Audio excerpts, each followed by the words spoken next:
سلام البنات، كي دايرين؟ نتمنى تكونوا مزيانين في احسن الاحوال. اليوم غادي نقدم لكم الكريمه نتاع الحامض اللي ديروها مع الكيكات. كتجي رائعه البنات وطريقه اللي ناجحه وكتجي لذيذه بزاف. انا في هذه الكريمه غادي نحتاج 50 غرام نتاع النشا، وغادي نحتاج كذلك 3 نتاع البيضات كبار، وغادي نحتاج معلقه نتاع الزبده، 160 مليلتر نتاع الماء، 160 غرام نتاع السكر، وكاس الا ربع نتاع عصير الحامض.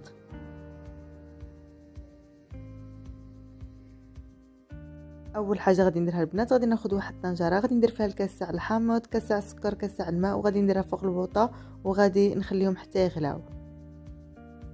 ناخذ شي حاجه اخرى فين غادي نخلط المكونات الاخرى. غادي نفقس هذوك 3 البيضات وغادي نضربهم مزيان مزيان بالضرب اليدوي، ومن بعد غادي نزيد عليهم هذاك النشا وغادي نخلطهم مزيان البنات، نخلطهم مزيان مع بعضياتهم البيض والنشا.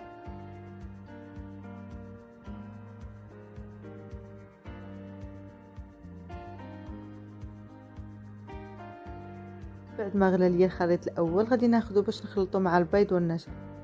ناخذ هذاك عصير الحامض والسكر اللي كانوا غلاو ليا، غادي نزيدهم، غادي ندير غير نصف الكميه، غادي نديرها على داك البيض والنشا وغادي نضربهم بالزربه. ضربوهم بالزربه البنات باش هكا ما يطيب لكمش البيض.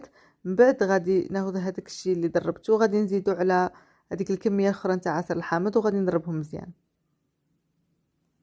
غادي ناخذهم غادي نديرهم فوق البوطه وغادي نبدي كنحرك فيهم مزيان. ما خصكوش تريدوا تحرك البنات باش ما تلصقش لكم لتحت، صافي تبقاو تحركوا فيها حتى تعقد لكم وتولي لكم كريمه.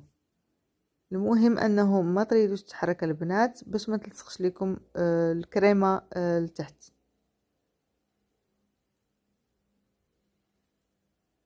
الكريمه ديالي بدات تعقد، شوف كي كيولي القوام ديالها بحال هكا. من بعد ما وجدت لي البنات وحيدتها على البوطه غادي نزيد عليها هذيك المعلقه نتاع الزبده وغادي نخلطها مزيان مزيان حتى تدخل لي هذيك الزبده مع الكريمه ديالي.